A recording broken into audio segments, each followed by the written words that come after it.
Welcome back to Focus Today, and boy, what an honor to have with us today Eric Blehm. He's an award-winning author of the New York Times bestsellers of Fearless, Legend, and The Only Thing Worth Dying For. And he's also had some very interesting experiences as he has been with special operations community. He's been in and out of the military. I don't know if he wears camo or not, but he's been around, and we want to talk to him today about a couple of things. Eric, good to see you. Merry Christmas. Perry, thanks for having me.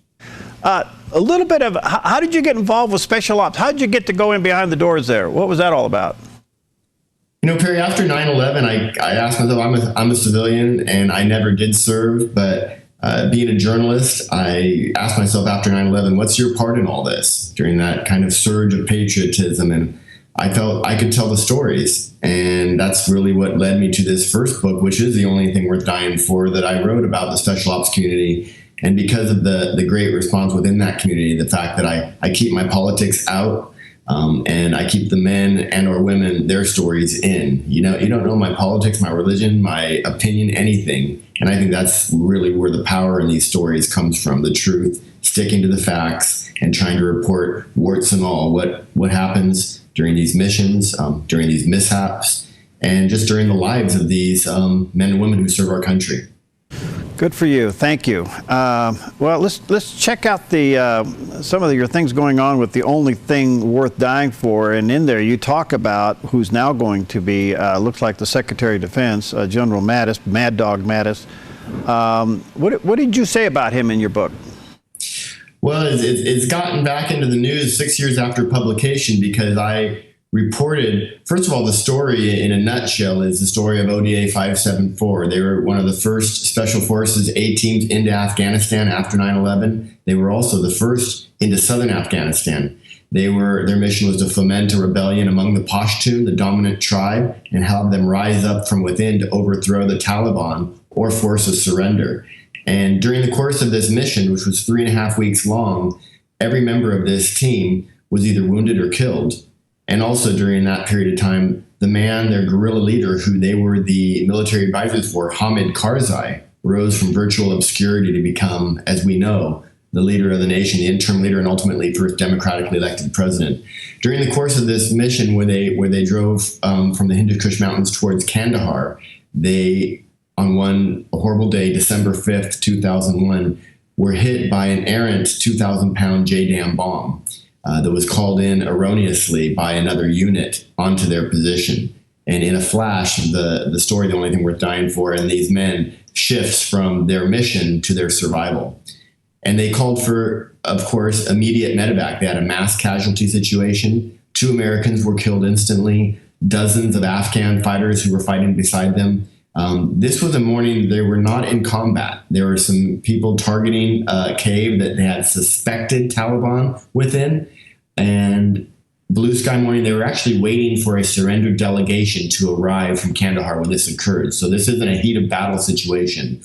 But there were still a lot of unknowns. When they called out for help, the closest unit with the ability to respond was a Marine Expeditionary Unit led by then Brigadier General Mattis. And that was at a place, an airstrip that they named Camp Rhino. And during the course of that little period of time when all this chaos was going on, there were more than 8 critical Americans, couple dozen critically wounded Afghans, and like I said, already 2 dead. They requested medevac. And, I was able to speak to eyewitnesses, 2 Special Forces liaisons who were there at Camp Rhino, co-located with General Mattis of the Marines. And they went to his office, and I'd love to read because it was a short conversation, and they both, on separate interviews, really shared with me what they remember, and I recreated their conversation. And after they had already requested medevac once the first time, General Mattis said, "We don't know the situation on the ground. Let's hear what's going on. Let's get some clarity on the situation." And this was the morning, and he said, "I'll go in tonight," which would be, as they told him, that would be too late. But what they said when he walked into the door, Mattis looked at them, and they responded to me with my question, recounting to the best of their memory, which had only been about 5 years when I interviewed them, and they really remembered this clearly. "Let's hear it," said Mattis. "Sir," said Lee, We've got reports of mass casualties, and word is they expect the numbers to continue to rise. You're the closest American with the ability to respond. And Mattis asked him, do you have an update on how they got all scuffed up? Are they still in contact? And with all due respect, Lighthead said, we think that's irrelevant. Look, Mattis told him, when we have fighters over the scene so that I've got air superiority, I'll send choppers. That or we wait until nightfall. Exchanging a look with Lighthead, Lee said, that's not good enough, sir. Standing up, the general cleared his throat and told his sergeant at arms, who was positioned outside the office, we're done. Escort these men out of here.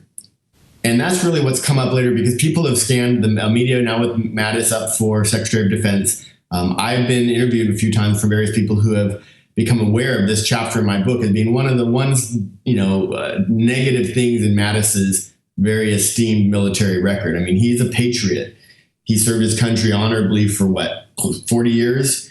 And it'd be difficult to measure this man's entire career based on this one incident. But the reality is it did occur. Some people have said, oh, it's fake news. There's no way he ever did that. But it did happen. It was published in the book 6 years ago and never heard any pushback. Nobody ever called or wrote. And I also requested interviews with Mattis multiple times during the research of the book, and through Marine Public Affairs, and explained what I wanted to talk about. I'd love to get his side of the story for balance and to get his perspective on the situation. Never got a response.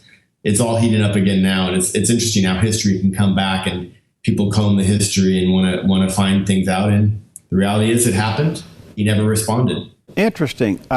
What has been your response? Because you've had some pretty stern pushback mail, haven't you? Yeah, it's interesting. They're more the trolls on Facebook and things like that, because people, for some reason, think that because I reported this event that I'm currently trying to, start a smear campaign on Mattis. I didn't put anything out, first of all. I was interviewed by NBC, by CNN, by Fox, by New York Times, ran an article, all these different places that have found these and quoted my book, which I will stand behind. And it's politically, I say both sides of the story. I explain what Mattis said, why he didn't want to fly. But at the same time, I also reported what the Air Force, with the same information, what they did. And they did respond. They were more than 3 hours away. And I can actually read, because I interviewed a lot of people from the Air Force, AFSOC, Air Force Special Operations Command, and they were debriefed just a couple hours after that. And some of these individuals reviewed that debriefing and then allowed me to interview them. And what their commander, Commander Kingsley, said when he got these guys together, he said, first of all, gentlemen, welcome to the war. Here's the situation. Americans are requesting emergency medevac north of Kandahar. We've got the routes. We know where they are, but that's about it. I know you haven't been briefed on intel, routes, or procedures, and I wouldn't be asking you to fly if you weren't our only option. Lieutenant Colonel Hadley has been on every intel brief since we've got here, and he's flown dozens of missions into Afghanistan. He will brief you on the route. Flight time is just shy of 3 hours. And then he told them, and he explained to these two guys, these were two pilots who had just come in to replace other pilots, and they had not flown a single mission into Afghanistan. And he told them, Kingsley, their commander, from the moment you cross the border, you'll be flying through bad guy country all the way. They didn't know, they thought it was potentially a mortar attack.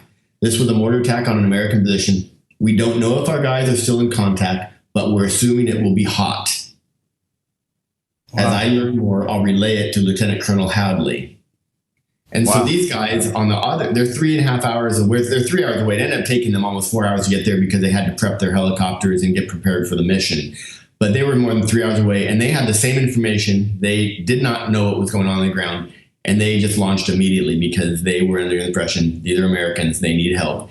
And I think that's what's come back currently. A lot of the special ops community still holds some resentment for that day because they lost men. One individual died, actually. What they did is they flew all the way across Afghanistan, picked these guys up, and then they actually landed them with General Mattis at his Marine base. So it ended up being almost close to between 4 and 5 hours to get them there. And one American did die en route from the incident location to Camp Rhino.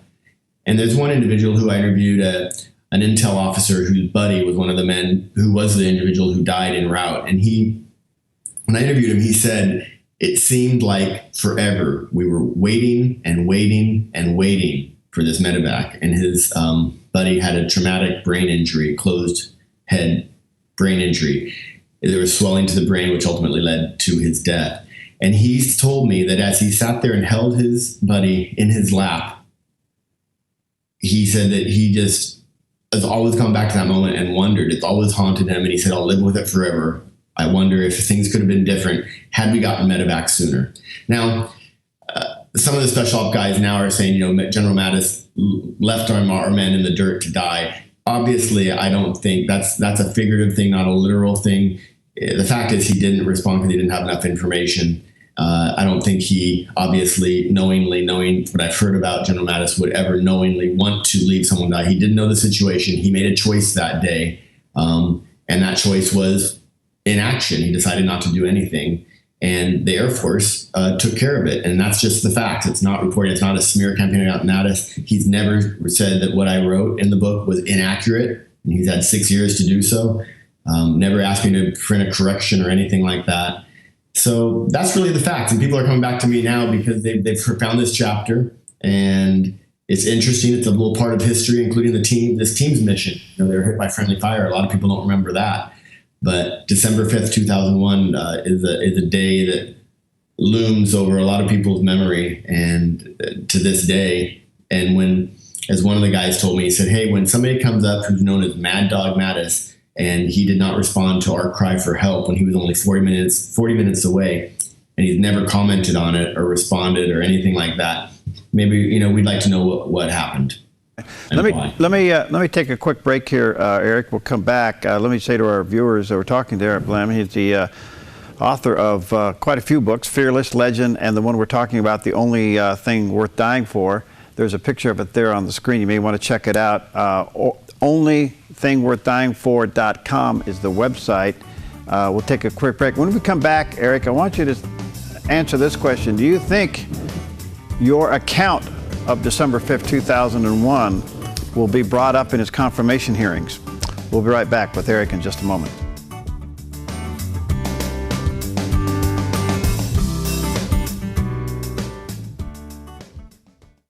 I'm Paulina Leiser, producer of Focus Today. Thank you for watching this video, and make sure to check our other videos at theDove.us.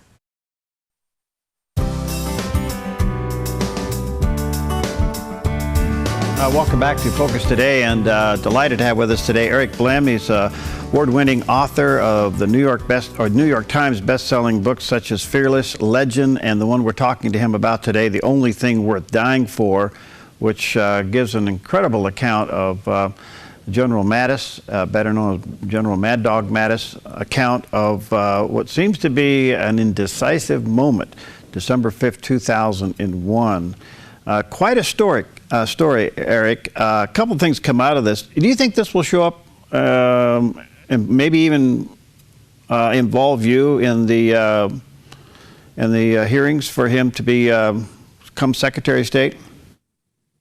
Perry, I don't know for certain from the amount of people who have contacted me, because this is the one account that covers this one event. I have a feeling I could be called. I'd be happy to come and speak before Congress if he's during any confirmation. But at the end of the day, I'm gonna keep my opinion out of it and just report the facts as I know it. There are a lot of unknowns. There's always two sides to a story, and I can with complete confidence report what happened that day as reported by the men who were there, who I spoke to.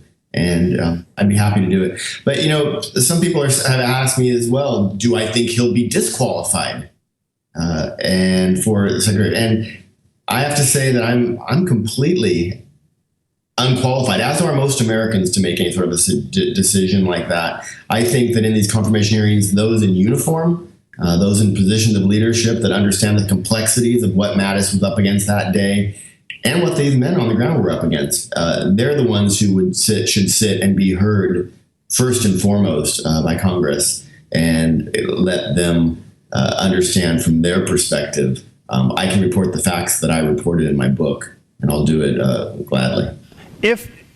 If this is brought up in the confirmation hearings, what do you think his side of the story would be? That would be speculation, but there's any of a number of things that people that have brought up that question, and I can tell you what's been going on in the comments on my Facebook page. Some people say, well, in the heat of battle, these decisions have to be made, and another special ops guy who was there will say, well, there was no battle in progress. Another one will come back and say, well, that wasn't clear to Mattis. And then someone else will come back and say, well, Air Force didn't know all the facts either, but they knew that Americans were bleeding and dying, and they launched immediately. And it's almost a he said, she said, back and forth bickering. Some people say it's the mentality of the conventional versus the special ops community. And one guy said, well, if that's the case, shouldn't we have someone in today's day and age where special ops are really the prominent, going to be a prominent factor, actionable unit in our military? Shouldn't someone with that type of background be our Secretary of Defense if we are going to have somebody with military background in that position? Other people have said, well, Mattis is great for he's the warrior monk. He's very studious. He's studied war. He's a Marine, a soldier, and people love him and they think he's awesome. And on the flip side, some other people will say yes, but he doesn't hold to his same convictions. He relieved one of his colonels on duty, Colonel Dowdy, in Iraq for hesitating on the battlefield. And that was about a year after this. Some people say, well, maybe Mattis has been haunted by that day of inaction. Maybe he's learned from it, and that could make him a better Secretary of Defense. There's a lot of discussion to be had on this topic. And again, I'm staying out of the politics. This is not any sort of a smear campaign on my behalf. People found this chapter in my book and asked me about it, and I'm responding because I owe the men who I wrote about. I told them one of the men who died, Daniel H. Petitore, I visited his family in Cheshire, Massachusetts, little town in Berkshire Hills, Massachusetts. Tallest building in the town is a church steeple. And he told me, after I spent 3 days, I slept in Dan's bed to get to know the family and where he grew up and just understand who he was as a person. And his dad said, do me a favor. I know you're going to do a great job on this book, but Dan was a professional and he believed in accountability. He said, don't cherry coat anything. Don't candy coat it. Just tell the story like it happened. And that's really how I've done it. And that's what I think, this is a little wart in Mattis's record, according to these Green Berets who reported that day. And it should be discussed. Let me ask you this, Eric. Was the Air Force out of bounds going in, even though Mattis didn't go in? Were they out of balance? I mean, who's the final command here? Who allowed the Air Force to go in when Mattis wouldn't go in? Well, they as well. 5th Special Forces Group, who are the Green Berets, the Special Forces came from 5th Special Forces Group. They were also in Uzbekistan, by the way, and they launched immediately. They were a little bit farther, I believe, than the Air Force in Pakistan. When a rescue call, a cry for help, a mass casualty situation comes over the net, I think everybody out there was trying to do their part in getting permission to fly in, except Mattis, who was the closest. He was sitting back to try and get more clarity on the situation. Again, he was 40 minutes away by helicopter. These other units were 3 to 4 hour flight away. And as far as who was responsible, Commander Kingsley, Mike Kingsley, was at Jalalabad, Jaybad in Pakistan. And I believe at the time, I don't remember what his rank was, but Mulholland was at K2 in Uzbekistan, and both of them, Kingsley and Mulholland, said, let's fly now. Scramble whatever you got and get to these guys. All right, I realize you've written this from just telling the facts. Looking back, how have you been impacted by this? I mean, do you think he would be a good Secretary of Defense? Trying to slide in my opinion there. I'm going to say that I don't think this discounts him. If it's, again, like I said earlier, this is the one thing in his career that is a blemish on his career. If it would be really hard to measure this man's career in his entirety from this one situation. On the flip side, having been really close and have an affinity for these men who open up their hearts and minds to recount this horrible day and their mission, they also would like to know why they waited so long when he was so close. And again, he's never commented. So I think that it should be discussed. Should that discount him from his credibility and his resume? Should that taint his resume enough? Probably not. I think that I'm trying not to say I think, because I want to stick to the facts in the book. I really am. But from what I've heard from the Marines who have served under him, he's a great man, and he could be a great Secretary of Defense. He might be our best. And I would think, if I can put a positive spin on it, if he, that's the way someone like himself could honor the men who were killed that day. Daniel H. Petitore, Jefferson Donald Davis, and Brian Cody Prosser, they died that day. And many others were wounded who still suffer the effects of horrible wounds, amputated limbs, traumatic brain injury, horrible wounds who these men have lived with ever since. We could honor them if he looks back at this and, I don't want to say learns from it, because that shows that he might have done something wrong. But if he looks at it with a thoughtful nature, like this warrior monk we hear about, and that makes him a more thoughtful leader, but also a tougher leader and a stronger leader who can serve all branches of our military, that would be the one good thing in all of this, because it would give some, I try and put that positive spin, even though when it's a horrible situation, you don't want the tragedy to overshadow these men's valor. And that's me kind of stepping around this topic, but there you go. Okay. I'm out of time, Eric. I wish I had more time with you. Your latest book, Legend, 30 seconds. What do you want?